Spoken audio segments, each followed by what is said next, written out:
Isaías 6:1, amém. No ano em que faleceu o rei Uziá, eu vi o Eterno sentado sobre um alto e exaltado trono. A aba do seu manto preenchia todo o templo. Em torno dele posicionavam-se serafins.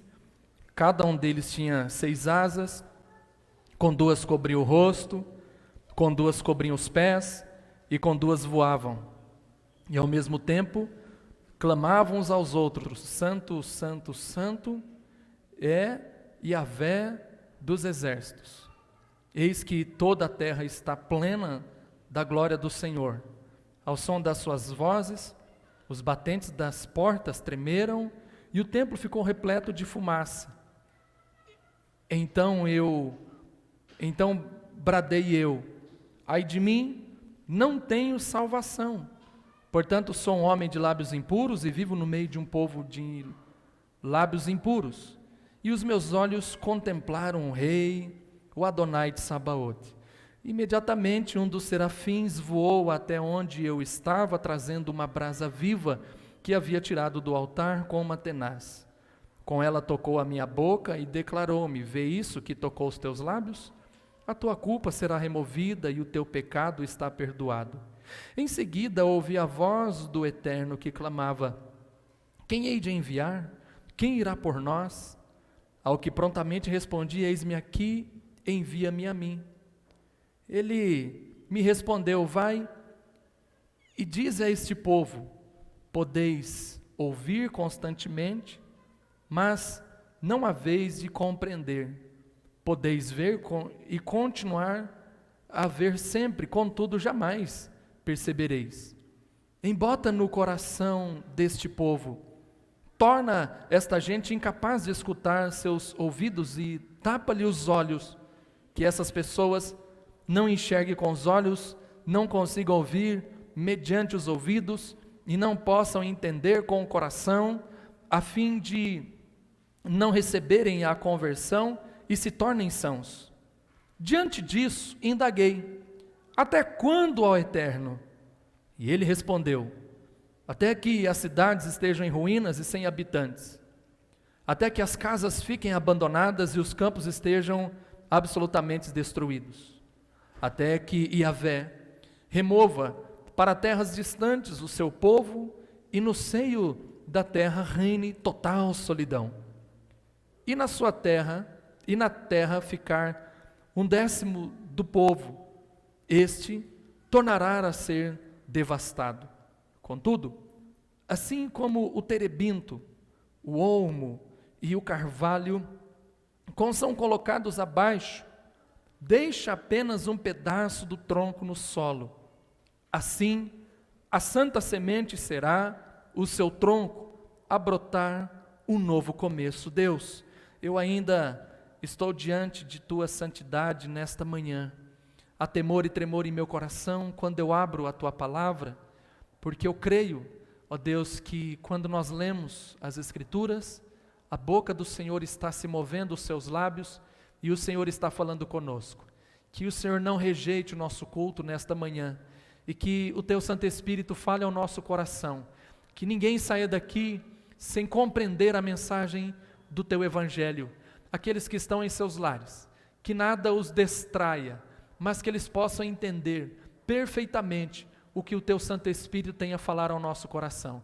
Eu entrego tudo diante do Senhor agora, Deus, e que eu diminua, que o Senhor cresça e que o Senhor use a minha vida e abençoe todos que aqui estamos e aqueles que estão em suas casas, em nome de Cristo Jesus, amém e amém. Amém, meus irmãos? Graças a Deus que nos dá a vitória em Cristo Jesus, né? Hoje nós estamos chegando então ao final dessa sequência, né, dessa série de ministrações, Isaías capítulo 6, onde eu estou falando a respeito do que esperar deste recomeço para a igreja. Interessante que lá no final, no verso de número 13, o profeta vai dizer a respeito de um novo começo. Eu não sei se está assim aí em sua Bíblia, né? As nossas traduções muitas vezes são diferentes e pode terminar de uma forma diferente, mas essa tradução ela procura trazer a tradução mais próxima dos textos originais, principalmente respeitando, né, os verbos, as suas colocações ali. Então ele traz essa ideia de um novo começo, tá? Aí na sua Bíblia, na tradução da King James. E de fato é isso que nós estamos aguardando, né? Tudo é novo, tudo está diferente, tudo está acontecendo ao mesmo tempo. Nós já falamos bastante coisa a respeito da trajetória de Isaías. Ele está nessa expectativa de um novo começo, ele está precisando reaprender algumas coisas. O rei morreu, a ideia de força, né, que vinha através do nome do rei Uziá, já não está mais no meio deles. Então eles estão basicamente sem uma direção. Essa é a grande verdade. O povo não tem uma liderança, não tem um rei, o sacerdócio está corrompido, estão sentindo o cheiro de inimigos crescendo ao seu redor. Quando eles olham para o norte, eles vê a Síria já se configurando, com as suas figuras principais, com os seus reis, com os seus valentes. Eles olham para o sul, eles veem um Egito fortalecido, um Egito que pode gerar ali alguma circunstância, alguma situação. Então, diante desse quadro, nós percebemos aqui que Isaías ele está precisando de que Deus faça algo por ele, algo pela sua vida, algo pelos seus familiares. Ele esperava começar de novo, e de fato ele tinha que começar de novo. Ele não podia mais ficar ali lamentando, chorando a perda do seu amigo Uziá. Alguns vão dizer que eram parentes, não podemos afirmar essa colocação, porque é uma tradição, é uma cultura, e nós não estamos aqui para ficar firmados nisso, e sim na palavra de Deus. Mas fato é que eles tinham uma intimidade, se relacionavam, e não dava mais para Isaías permanecer daquele jeito. Isaías tinha que recomeçar a sua vida, e assim é conosco. Não dá mais para nós vivermos escravos de um medo do Covid-19, não dá mais para vivermos escravos com medo da economia, não dá mais para vivermos escravos com uma infinitude de medos e pavores e temores que possam chegar até nós. Por isso que Deus colocou esta série de mensagens em meu coração, e toda semana nós estamos trabalhando um ponto. Fiz questão de ir pausadamente, até mesmo por conta do tempo que nós temos, que é restrito, né? Por causa dos protocolos de saúde, a nossa permanência aqui no templo. Mas é importante nós entendermos que nesse novo recomeço nós vamos ter experiências novas com Deus. Falei sobre isso, o encontro com Ele. Isaías teve, ele viu o Senhor, o entendimento claro de que Deus é soberano, um tempo em que Deus encherá as nossas vidas, um momento de adoração, começar uma nova vida, ser perdoado por Deus, responder ao chamado de Deus. E na semana passada a reunião foi em minha casa, na casa pastoral, aliás, ela não é minha, e eu disse: Deus te dará uma nova missão, e falamos sobre isso. E essa missão não foi tão boa como nós lemos aqui no texto passado, e agora a coisa complica. E é isso que eu quero concluir essa série de mensagens com vocês. E a última parte da mensagem é vamos viver tempos difíceis, onde Deus renovará a sua promessa, um novo começo. Amém?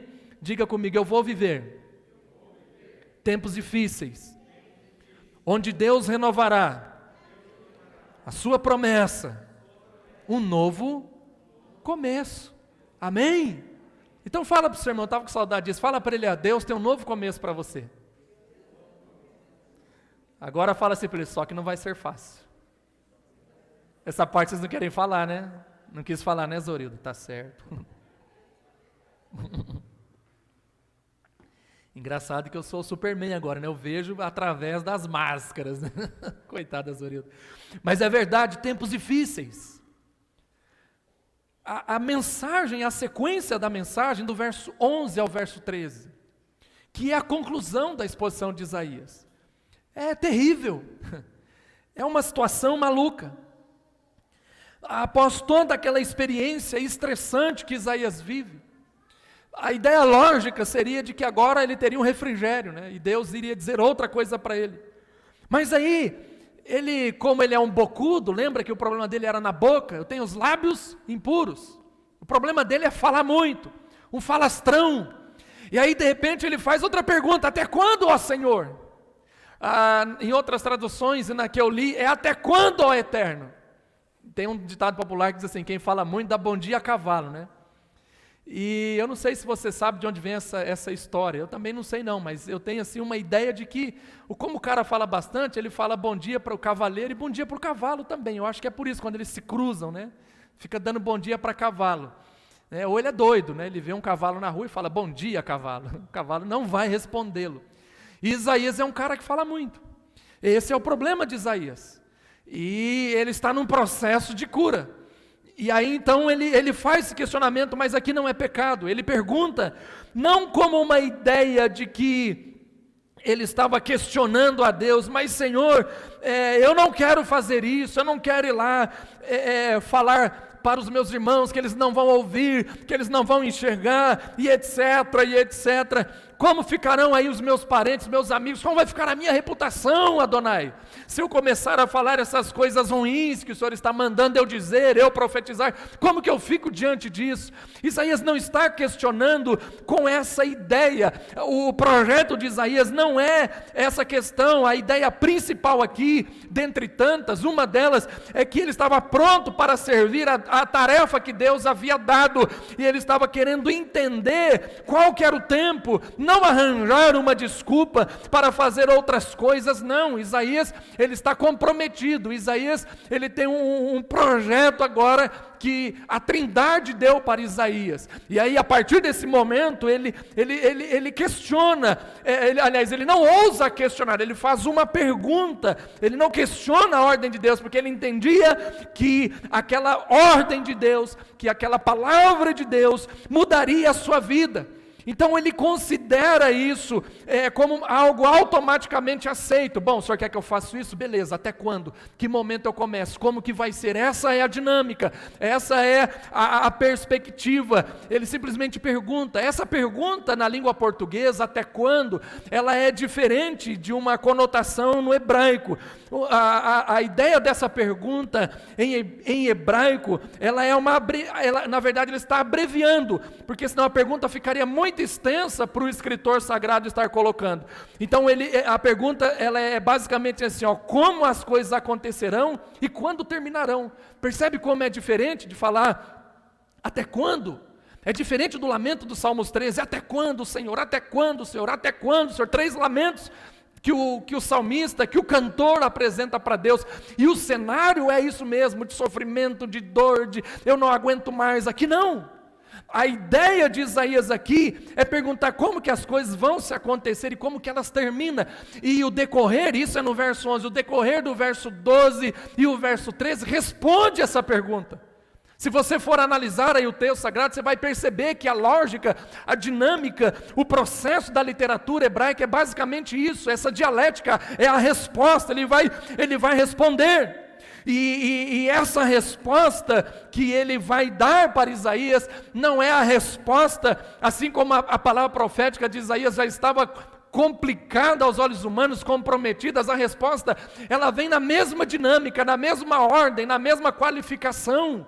A resposta não seria agradável. Então Isaías ele quer saber se esses tempos difíceis iriam acontecer no seu ministério, por quanto tempo isso ia ocorrer e como seria a parte de Deus, se Deus seria insensível, se Deus não seria insensível. Então essa é a pergunta do até quando, essa é a ideia que o profeta Isaías vai questionar a Deus com relação até quando, e esse até quando, meu irmão, levaria muito tempo, só para vocês terem uma ideia desses dias difíceis, o quanto tempo isso levaria, a primeira pegada levou 11 anos, quando a Síria, ela vem e toma o reino dividido, o reino do norte, o reino do sul, a Síria vem 11 anos depois que ele recebe esta revelação de Deus, e leva a cativeiro Israel. E depois, mais à frente, 180 anos mais tarde, o texto vai dizer que, a história, na verdade, vai dizer, e a palavra vai dizer, que Jerusalém, acontece a queda de Jerusalém, 180 anos mais tarde, tempos difíceis. E aí Nabucodonosor se levanta como um grande imperador mundial e conquista todo o mundo daquele período, inclusive Judá, inclusive Jerusalém, e todo esse povo então vai em cativeiro.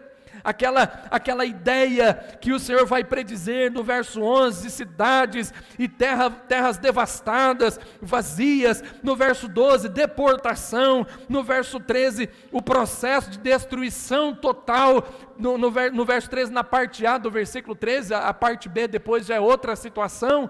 Então todo esse cenário, ele acontece e o tempo demora, só que Isaías ouve esta palavra. Isaías, naquele primeiro momento, ele não tinha nenhuma noção do que iria acontecer com Jerusalém, a natureza sacrossanta daquela cidade. Ele ainda não está entendendo ao certo esta revelação, mas ele tinha certeza de que tempos seriam difíceis. Ele não tinha a revelação geral do negócio, é isso que eu quero dizer, sendo mais prático, né, mais simples. Ele sabia que os tempos seriam difíceis, mas ele não sabia como Jerusalém seria destruída. Ele não tinha noção de como seria dolorido aquele momento, de como que aquela situação que eles estavam vivendo agora iria acabar com as forças, com a vida daquele povo. Ele não tem essa percepção ainda, mas ele sabe que os dias seriam difíceis. Nós não podemos aqui, meus irmãos, sermos tolos o suficiente para taparmos os olhos e dizermos que os tempos não são difíceis. Os tempos são difíceis nas mais inúmeras esferas da vida humana, na existência humana, na alma humana. O índice de depressão aumentou, problemas de saúde aumentaram, problemas financeiros aumentaram. Existe uma estatística de que quando terminar esse auxílio emergencial do governo, o dinheiro vai acabar, vai virar um caos. É óbvio que Deus tem um projeto para as nossas vidas. Agora, a tendência do ser humano é começar aí a flexibilizar tudo, né? É impressionante como que essa doença, ela caiu abruptamente, bem próximo às vésperas da eleição. Pessoas estão doentes, o mundo está doente. Conversando com o pastor Reginaldo essa semana, o Burati, a situação lá na Espanha está terrível de novo. Na Europa está acontecendo tudo de novo, a segunda onda, estão preocupados. Madrid está tendo que fazer um lockdown, e aqui a gente percebe que a vida está ficando vida louca de novo, mas os dias são maus. Precisamos deixar que não com a ideia de transmissão de medo, de pavor, não é isso não, mas nós não podemos fechar os olhos, baixar a guarda, porque as coisas não são tão simples como muitos dizem que elas são. E aí então Deus fala para ele que isso levaria muito tempo. A primeira leva 11 anos, a segunda leva 180 anos, e olha que como você ter um conhecimento histórico é importante. Depois mais 70 anos ali de cativeiro, nunca mais eles foram donos da terra, nunca mais. A terra sempre esteve debaixo de algum tipo de domínio, ou seja, Medo-Persa, primeiro era a Babilônia, depois Medo-Persa, depois a Grécia, depois Roma, depois otomanos, otomanos é recente, aliás, aí foi vindo os árabes, cruzadas e etc, foram expulsos da terra no ano de 70 com a destruição do templo. Mais uma vez isso acontece. Agora 2000 anos fora da terra, retorna da terra, não, a terra não pertence a eles, é um estado de Israel, não é uma nação, percebe? E tudo isso acontece, meus irmãos, apenas por uma coisa, uma única causa: eles não ouviram, aliás, eles ouviram a palavra de Deus e a rejeitaram. Diga comigo, eu não posso rejeitar a palavra de Deus. E quando você rejeita, você vai sofrer muito. Quando você rejeita, as coisas se complicam. Isaías está alertado pelo fato. Não é para aquele momento essa ocorrência. Porque Deus, Ele controla e governa todas as coisas. Muitas vezes nós vamos brincando com Deus. Muitas vezes nós vamos ouvindo. E aí nós vamos desobedecendo. Nós aprendemos e não praticamos. Eu não sei se você teve o prazer de assistir a escola bíblica ontem, mas eu falei sobre isso. Aprender, ouvir. A palavra era para os discípulos, não era para a multidão, para os gentios que se encontravam ali, para os discípulos. Eles ouviram, mas eles não praticaram. Lembra que eu disse que a casa é a mesma na noite de ontem? Se você não assistiu, assista lá, está lá no Facebook da igreja. A casa é a mesma. As provas são as mesmas. Não tem diferença nenhuma. É a mesma água que vai subir para as duas casas. O mais importante é o que está por dentro. O mais importante é onde ela está firmada. O mais importante é até onde nós somos profundos nas coisas de Deus, até onde nós queremos mergulhar, até onde nós queremos nos aprofundar nas coisas do Senhor, no Evangelho, na Palavra de Deus. Então fica evidente que por causa da rebelião, que por causa da rebeldia, o juízo de Deus chegaria para a nação de Israel. É importante nós abandonarmos a rebelião, é importante nós nos arrependermos, é tempo de arrependimento. Esse tempo que nós estamos em casa, esse tempo que nós estamos fazendo mudança em nossas vidas, por que não mudar para melhor? Por que não buscar a graça de Deus? Por que não buscar o arrependimento de Deus? Por que não buscar uma vida diante dEle, antes que seja tarde demais e venha uma tragédia sobre as nossas vidas? A palavra de Deus liberada, meu irmão, ela vai e ela se cumpre. Não adianta a gente ficar tentando maquiar, não, mas Deus, Ele é flexível, mas Deus vai fazer assim, mas Deus vai fazer acolá. Meu irmão, isso não é verdade, isso não é verdade. Mesmo diante desse cenário de horrores, a esperança de Isaías, ela não foi apagada. Mesmo diante desse cenário de tragédia, de caos, o discurso de Deus agora passa a dar aí uma esperança ao coração daquele homem entristecido, ao coração do profeta. Quem sabe, meu irmão, você que está aqui nesta noite, você nessa manhã, você que está nos acompanhando em sua casa, quem sabe você tem estado com seu coração entristecido, notícias ruins o tempo todo, perdas, demissão, falência, morte na família por causa do Covid. Um pastor amigo meu perdeu o seu irmão, e ele conversando comigo falou: pastor Ricardo, que negócio terrível. A Miriam conhece, o pastor Walter, como eu senti a perda do meu irmão. E aí a gente comentando no carro, e aí surgiu aquele assunto, uns falam que é gripezinha, falou, é gripezinha para quem não perdeu uma pessoa que ama. Sofrimento, tristeza. Então, muitas pessoas estão vendo assim, assustadas com tudo, pancadas por todos os lados, humilhação nas mais diversas áreas da sua vida, seja na família, seja social, seja no ministério, seja no trabalho, sempre humilhado, sempre esbofeteado, as pessoas dando toquinho, falastrões, falando acerca da sua vida, e isso chega ao seu ouvido. Quanta coisa ruim nós estamos vivendo na pandemia.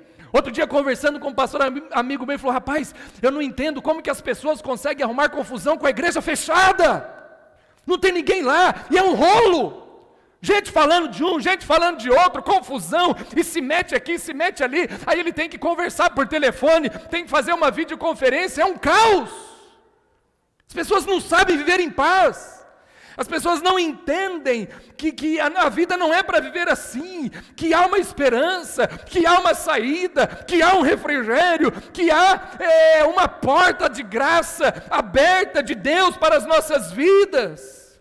O que eu quero te dizer nesta manhã é que há esperança para você, meu irmão. Há esperança para nós.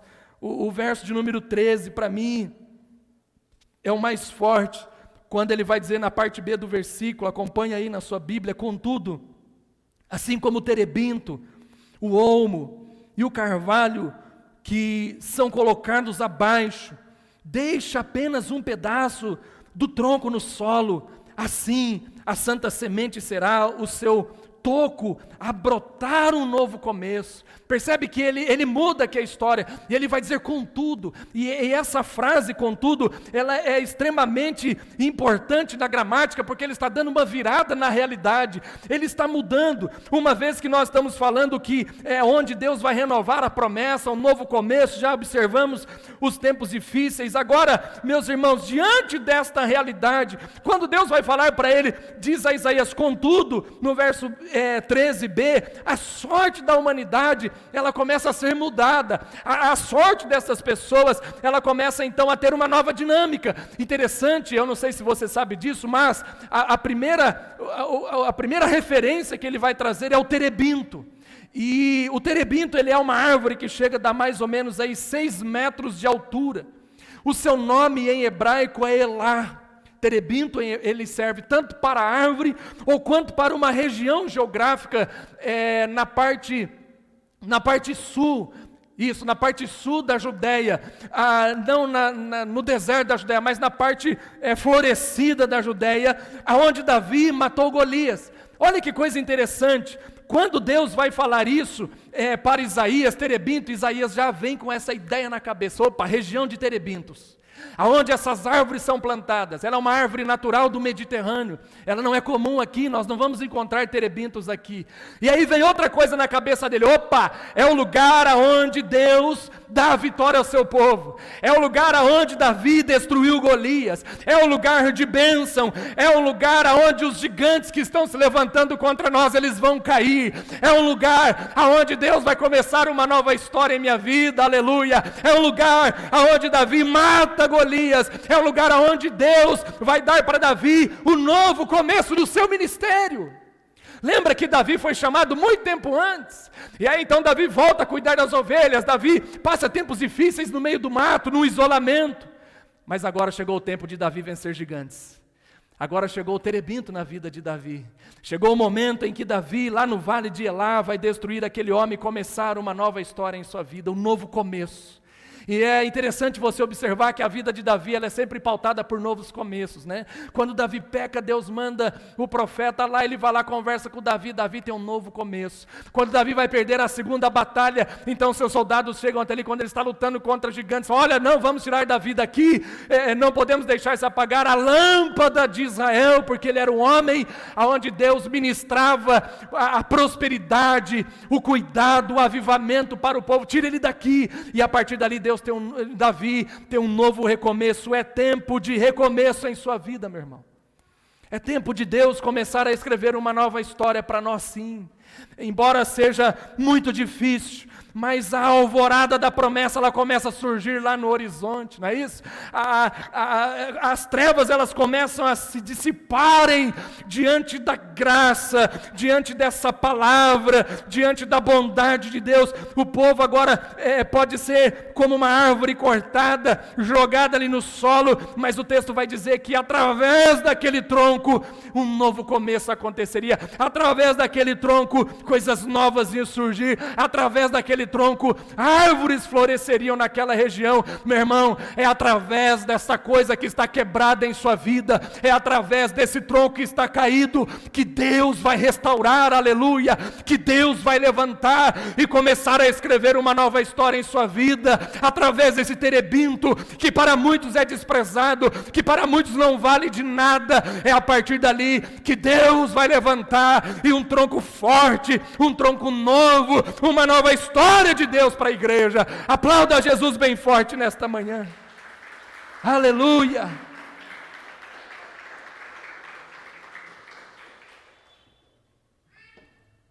É isso aí. Será deixada ali Israel uma santa semente, né? Uma santa semente vai ficar ali e ela vai brotar um novo Israel. E interessante que aqui ele está se referindo à casa de Jessé. Se você for lá no capítulo 11, no versículo 1 aqui de Isaías, diz assim, ó, eis que um ramo surgirá do tronco de Jessé e as suas raízes um rebento brotará. Promessa messiânica. Isaías é o profeta do Messias.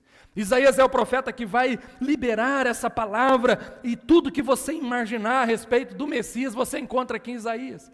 Ele é o proto-evangelho. Você pode pegar, simplesmente rasgar todos os textos dos evangelhos e ler só Isaías, você vai ver Jesus aqui, tudo do evangelho está aqui. Tudo. O que ele está mostrando para o povo, e o que Deus está revelando a ele, é que o Messias virá. Através daquela realidade ruim, coisas boas aconteceriam. A salvação da humanidade iria acontecer, e a promessa do Messias é garantia, meus amados irmãos, de um futuro onde Ele reinará para sempre. Nós temos a garantia, nós temos o Espírito de Deus habitando em nosso coração, nós temos Jesus como o único e suficiente Salvador de nossas vidas. Se você ainda não tem de verdade, você não tem esperança. Mas se você que está nos ouvindo nesta hora ainda não entregou a sua vida a Jesus, é tempo de você se prostrar diante dessa santa semente. É tempo de você entregar a sua vida ao Senhor, porque somente assim o seu futuro será garantido. O nosso futuro está garantido. Eu não tenho medo, irmãos, eu não tenho mais medo do futuro. Eu já tive, mas eu não tenho não.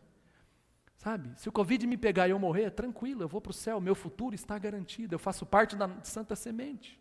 Pronto, é simples. Não há dificuldade nenhuma com isso. Sofrer um acidente, não importa.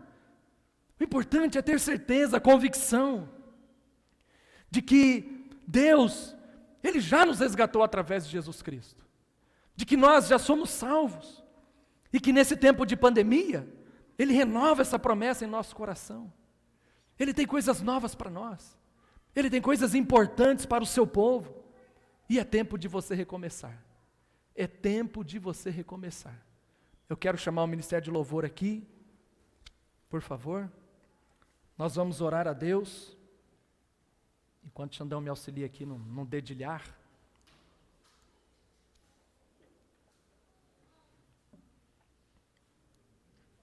O resumo desta última parte da mensagem, para nós concluirmos, é que se nós obedecermos a Deus, e dermos ouvidos à sua palavra, e praticarmos, nós vamos sair fortes dessa crise. Nós vamos sair fortalecidos dessa crise. Irmãos, a crise não vem para matar ninguém, de forma alguma. A crise vem para nos fortalecer. É verdade que aquele povo, por causa da sua rebelião, eles foram rejeitados por Deus. E para aquela geração não teve jeito. Assim como eu disse no culto passado, para a geração do deserto não teve jeito. Mas tanto a do deserto, como esta geração, havia ali rebentos novos. E eu te convido nesta manhã, para que você também possa fazer parte dessa geração que não será destruída.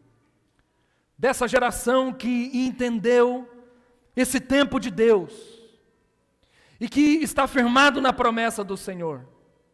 Ainda que vivamos tempos difíceis, mas se nós formos fiéis a Deus nessa crise, Deus vai nos transformar em homens e mulheres melhores, abençoados, capacitados, enrijecidos, pessoas nobres.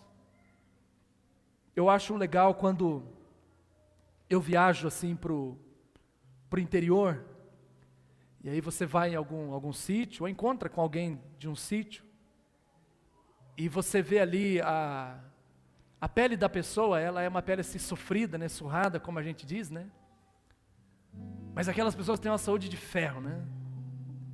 Mas você percebe que são pessoas firmes, são testadas dia a dia, sol a sol, são pessoas honestas, trabalhadoras, vivem uma simplicidade tremenda, mas tão feliz. Engraçado, a gente tem tudo e não é feliz, né? Fica buscando sempre mais, nesse sentido, né? Estou dizendo que você seja um infeliz. Não se contenta, pronto, é melhor assim, né? Acho que achei aqui uma palavra melhor para referir o que eu estou querendo dizer. Não nos contentamos, não sabemos viver. Então quando a crise vem, nós desmoronamos. Mas nessa crise que nós estamos vivendo, esse tempo de trevas que muitos estão enfrentando, são tempos de prova sim, são tempos de trevas sim, mas também são tempos em que Deus vai nos melhorar muito mais, seremos muito melhores do que nós somos. Compete a você ouvir a palavra de Deus e não rejeitá-la. Porque se você ouvir e rejeitar, infelizmente, eu preciso dizer a você nesta manhã, você será destruído. Mas quando nós ouvimos, aceitamos e praticamos, Deus tem sempre o melhor para os seus.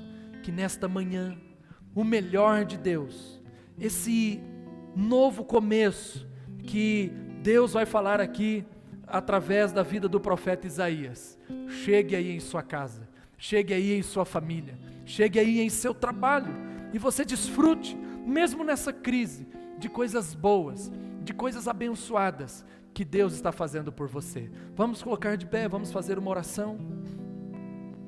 Em nome de Jesus. Aleluia. Isaías tem que testemunhar a Adonai, mesmo diante desse tempo difícil. A promessa de Deus é que Deus iria iluminá-lo no meio das trevas. E nesse tempo de crise ele venceria os gigantes. Por isso que Deus vai falar para ele exatamente a primeira árvore. Não fala do olmo, não fala dos carvalhos, mas ele vai dizer para ele o terebinto, para que ele entendesse que o Elar é o lugar onde nós vencemos os gigantes, que o Elar é o lugar onde Deus sela um novo começo em nossas vidas. E Deus está mandando eu te dizer nesta manhã que há um terebinto aguardando você, se você obedecer à palavra de Deus. Aleluia. Se você se posicionar, o Elar de Deus vai chegar até você. Terebinto fica uma palavra feia, não fala em hebraico, então que é mais bonitinho, Elar, né? Mas é terebinto sim, viu, João Marcelo? João Marcelo é um terebinto.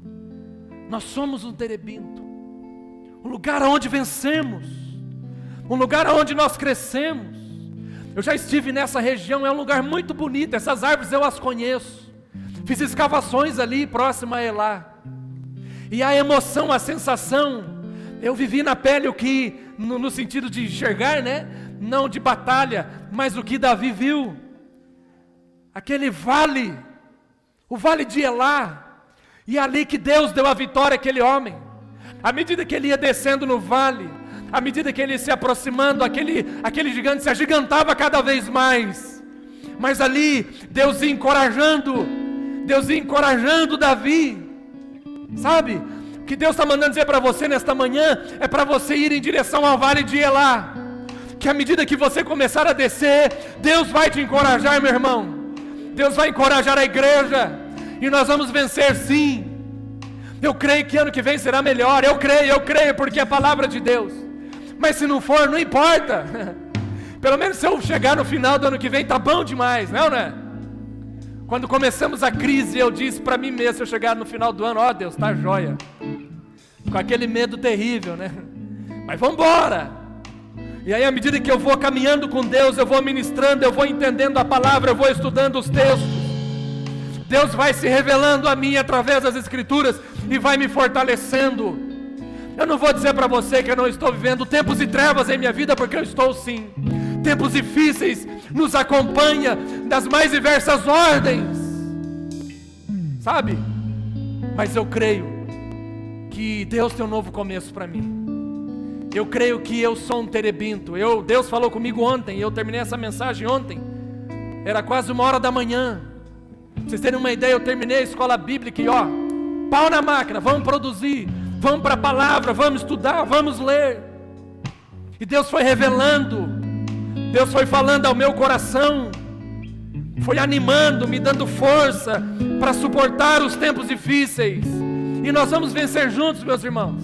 Nós vamos romper juntos, porque nós somos terebintos.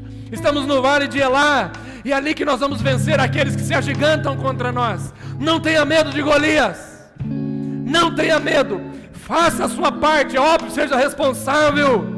Deus vai abençoar você. Deus vai abençoar a sua casa. O que você esperar desse novo recomeço, meu irmão, espere tempos difíceis. Eu não vou fantasiar. Eu não sou nenhum coach, graças a Deus por isso. Eu falei que nada a ver, meu irmão. É bordoada, é pancada, é lamento. Mas por outro lado é promessa, é unção, é avivamento. É cuidar de Deus, é cura, é libertação. Racandarabaias. É um tempo de renovo, é um tempo de aprendizado, é um novo recomeço de Deus para a sua vida, é um novo recomeço de Deus para a sua família. Deus tem coisas novas para você. Feche seus olhos, vamos orar. Oh, aleluia! Senhor, eu te agradeço por estar vivendo esse tempo.